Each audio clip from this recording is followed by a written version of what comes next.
ایک سفر میں حضور علیہ الصلوۃ والسلام اور اصحاب گامزن تھے کہ راستے میں قیام کیا تو ایک قبیلے کی صلح کروانے کے لیے حضور علیہ السلام تشریف لے گئے. وہاں کچھ تاخیر ہو گئی تو صحابہ نے حضرت ابوبکر صدیق کو کہا کہ حضور رک گئے ہیں تو نماز کا وقت جا رہا ہے، آپ نماز پڑھا دیجئے. تو حضرت ابوبکر صدیق رضی اللہ تعالیٰ عنہ مصلی پہ کھڑے ہو گئے.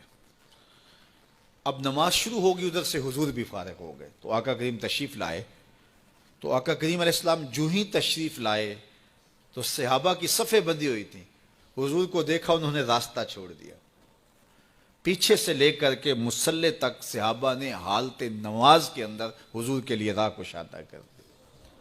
کاش کہ یہ حدیث سب لوگوں نے پڑھی ہوتی اور امت میں اتنے فرقے نہ بنتے اور یہ سوچ کبھی نہ پنپتی کہ نبی کے خیال سے نماز ٹوٹتی ہے. یہاں تو راستے چھوڑے جا رہے ہیں، یہاں تو پروٹوکول دیا جا رہا ہے. اللہ اکبر. اور یہ حدیث کہیں چھپی نہیں ہے، بخاری کے اندر چھپی ہوئی. اللہ اکبر. آقا کریم علیہ السلام تشریف لائے تو صحابہ نے راستہ چھوڑنا شروع کر دیا. نماز بھی چل رہی ہے اور حضور کا راستہ بھی چھوڑ رہے ہیں. بالکل حضرت ابوبکر صدیق کے پیچھے آ کے حضور کھڑے ہو گئے.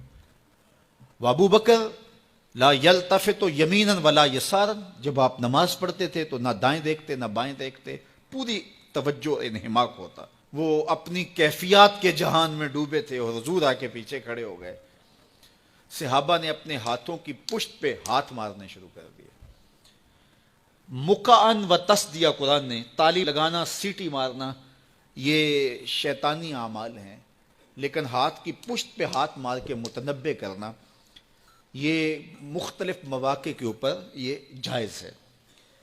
تو اب جب حضور آ کے پیچھے کھڑے ہو گئے اور صحابہ سمجھے کہ حضرت ابوبکر صدیق ایک استغراق کے عالم میں ہیں، ایک کیفیت کے جہاں میں ڈوبے ہیں، تو انہوں نے اپنے ہاتھوں کی پشتوں پہ ہاتھ مارنے شروع کر دیے. تو حضرت صدیق اکبر سمجھ گئے کوئی غیر معمولی واقعہ ہو گیا. دیکھا پیچھے حضور کھڑے تھے.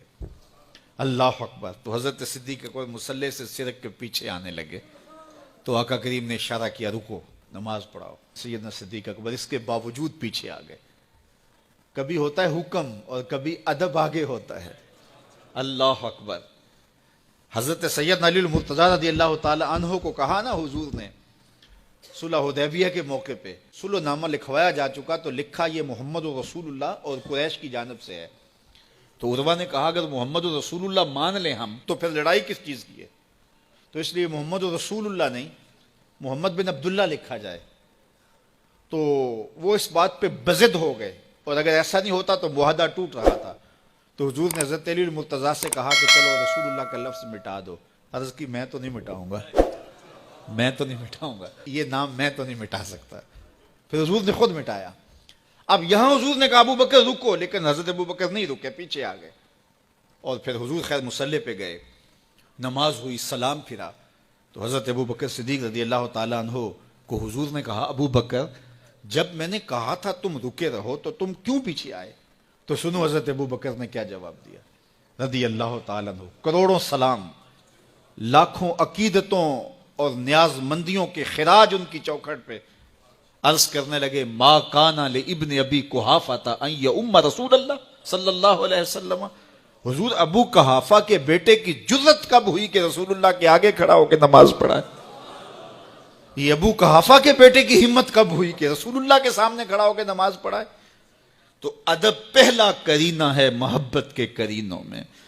حضرت ابو بکر صدیق رضی اللہ تعالی عنہ نے اگر حضور علیہ الصلوۃ والسلام کی اطاعت اور حضور کی محبت، ادب، فرما برداری اور جان ساری کے انوکھے باب رقم کیے ہیں، لیکن حضور نے بھی ان کو جو اعزازات دیے. ایک خاتون آئی مسئلہ پوچھنے، آقا کریم نے فرمایا پھر آ جانا. اس نے کہا پھر آؤں اور آپ نہ ملیں؟ تو کہا میں نہ ملوں ابو بکر تو ملیں گے نا. اللہ اکبر. تو اپنے بعد اشارہ دے دیا ان کی طرف کہ میرے بعد میرا نائب ابو بکر ہے. اللہ اکبر. عزتوں کی مسند اور عزتوں کی معراج اور عزتوں کے مقام پہ سیدنا صدیق اکبر رضی اللہ تعالی عنہ کو بٹھایا.